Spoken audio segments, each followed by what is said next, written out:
오늘 설교는 2024년 9월 성찬 예배 때 전했던 설교를 수정하고 보완한 것이라고 제가 말씀을 드립니다. 질문으로 설교를 시작하겠습니다. 여러분, 선물과 뇌물의 차이가 뭘까요? 선물과 뇌물. 선물은 뭐죠? 다른 사람에게 사랑하고 감사하는 마음을 표하면서 주는 겁니다. 그죠? 그게 선물이에요. 뇌물은요? 뇌물은 나의 이익을 챙길 목적으로 주는 거잖아요. 사랑과 감사라기보다는 내가 뭔가 얻을 게 있어요. 나의 사사로운 이익을 위해서 그 사람의 마음을 사야 되기 때문에 주는 게 뇌물입니다. 하나님은 우리에게 뇌물을 주시는 분일까요? 선물을 주시는 분일까요? 맞습니다. 학생들아, 하나님은 무엇을 주시는 분이라고? 선물을 주시는 분이에요. 하나님은 우리에게 아무런 대가 없이 큰 사랑을 선물로 주시는 분입니다. 전도서 3장 13절에 이렇게 말씀합니다. 전도서 3장 13절 함께 읽습니다. 사람마다 먹고 마시는 것과 수고함으로 낙을 누리는 그것이 하나님의 선물인 줄도 또한 알았도다. 아멘. 우리가 먹고 마시고 낙을 누린 것 모든 것이 다 누가 주신 선물이라고요? 하나님께 주신 선물이에요. 내가 지금 누리고 있는 모든 것이 다 하나님께 주신 선물이라 이 뜻입니다. 따라합시다. 내가 누리는 모든 것이 하나님의 선물입니다. 여러분 믿으십니까? 아멘입니다. 하나님께서 우리에게 이런 선물을 주셨어요. 그런데 오늘 저는 하나님께서 주신 그 선물들 중에 가장 큰 선물, 가장 귀한 선물에 대해서 말씀드리려 합니다. 다른 것을 다 가져도 이것이 없으면 아무것도 안 가진 것이 됩니다. 하나도 가지지 못해도 이것만 있으면 모든 것을 가진 것이 되는 선물. 그 선물이 뭘까요? 바로 예수 그리스도이십니다. 요한복음 3장 16절 다시 한번 이런 관점에서 이 말씀을 읽어보겠습니다. 함께 읽습니다. 하나님이 세상을 이처럼 사랑하사 독생자를 주셨으니 이는 그를 믿는 자마다 멸망하지 않고 영생을 얻게 하려 하심이라. 아멘. 오늘 저는 이 말씀을 근거로 하나님께서 주신 가장 큰 선물이라는 제목으로 설교하도록 하겠습니다. 따라합시다. 하나님께서 주신 가장 큰 선물. 하나님께서 우리에게 주신 가장 큰 선물이 뭘까요? 세 가지로 설명드립니다. 첫째, 우리를 사랑하신 것입니다. 따라합시다. 우리를 사랑하셨습니다. 누가 우리를 사랑하셨단 말입니까? 하나님께서요.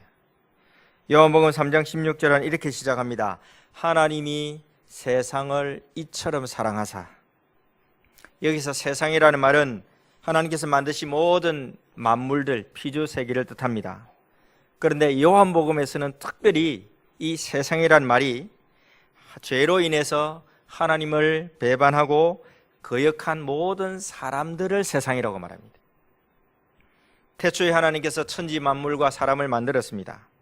최초의 사람 누구죠? 아담과 하와입니다.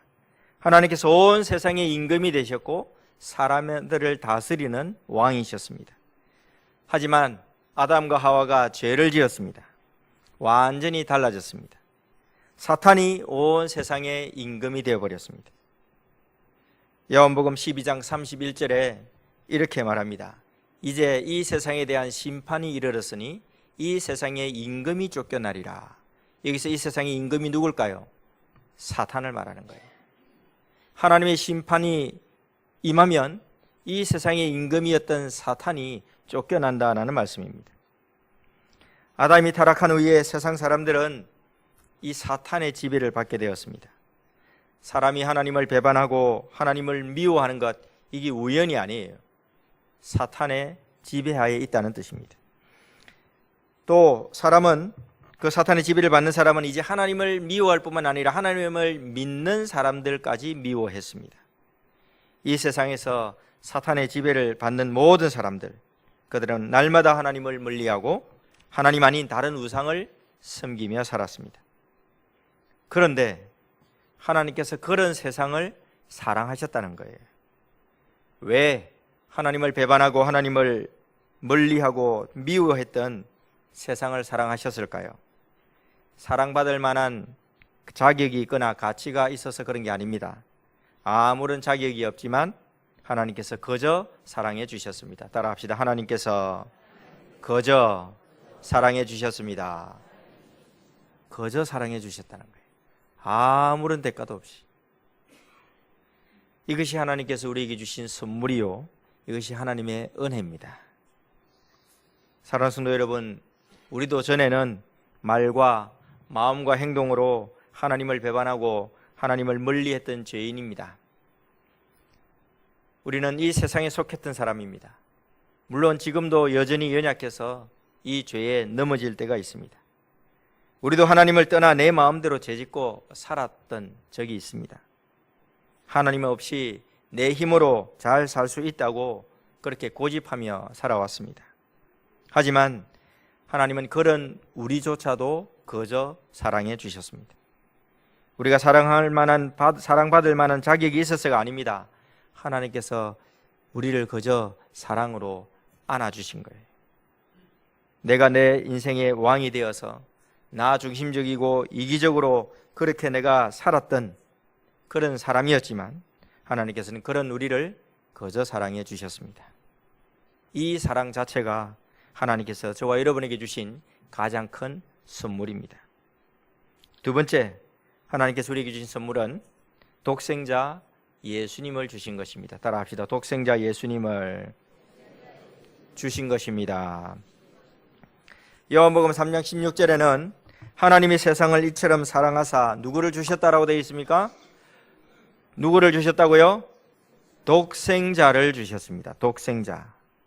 여기서 독생자는 2000년 전 베들레헴 어느 마구간에서 태어나신 예수님을 뜻합니다. 예수님은 처녀 마리아의 몸에 성령으로 잉태되어 태어나신 하나님의 아들이십니다. 하나님께서 이 세상을 사랑하는 증거로, 하나님께서 우리를 사랑하는 증표로 보내신 분이 바로 독생자 예수님이십니다. 독생자 예수님께서 이 땅에 오신 목적, 예수님 자신이 이렇게 말씀하셨어요. 요한복음 6장 51절입니다. 51절 함께 읽습니다. 나는 하늘에서 내려온 사람이 이 떡을 먹으면 영생하리라. 내가 줄 떡은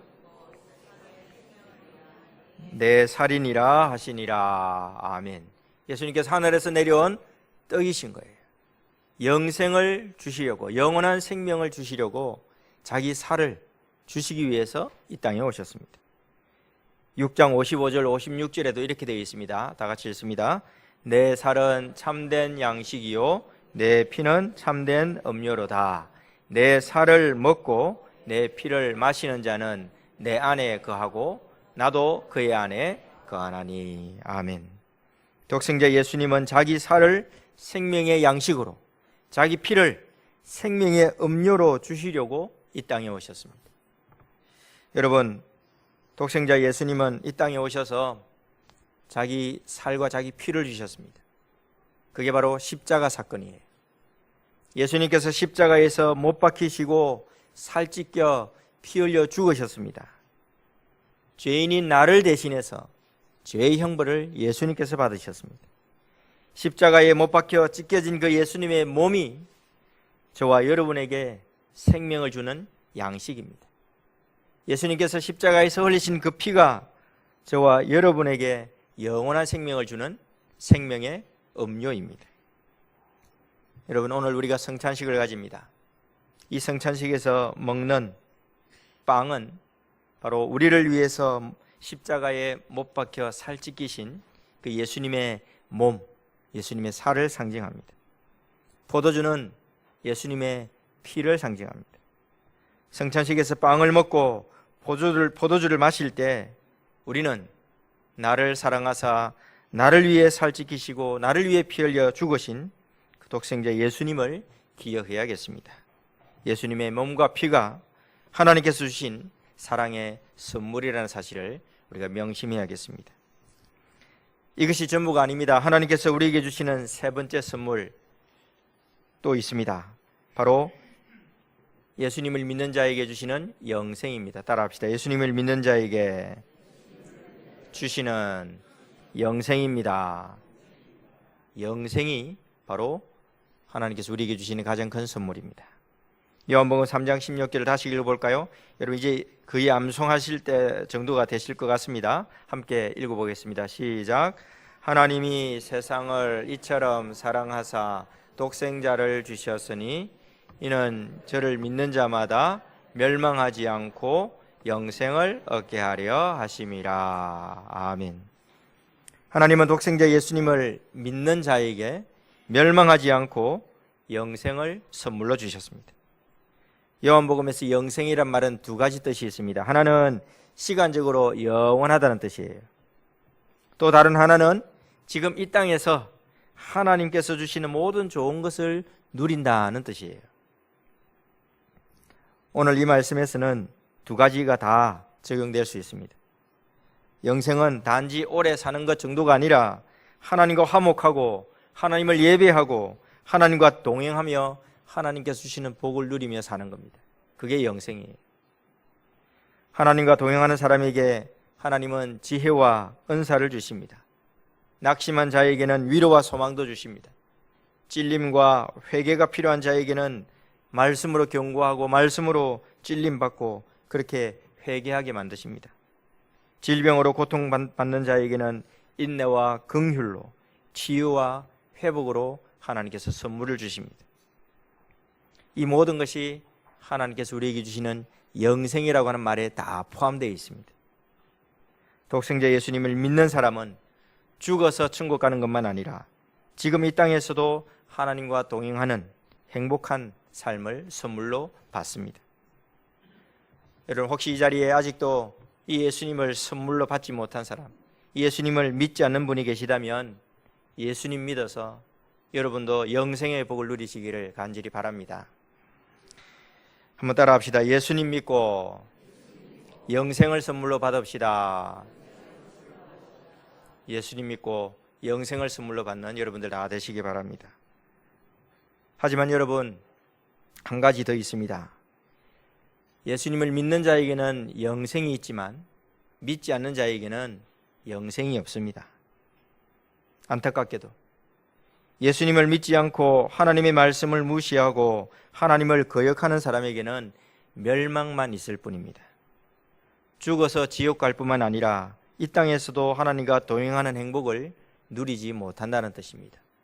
그러니 여러분 우리가 부지런히 복음을 전해야 합니다. 그러니 여러분 부지런히 우리가 가족들을 복음으로 초청해야 합니다.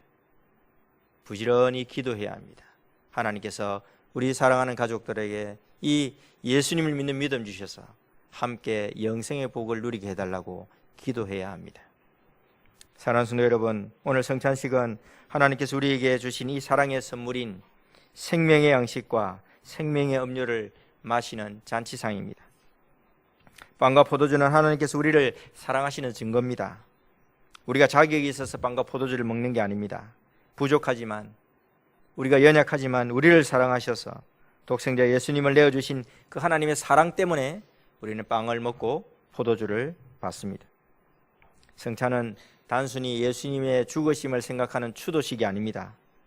예수님을 믿어서 하나님께서 나에게 새 생명을 주셨다는 사실을 기억하고 하나님과 동행하는 행복을 누리는 바로 은혜의 방편입니다.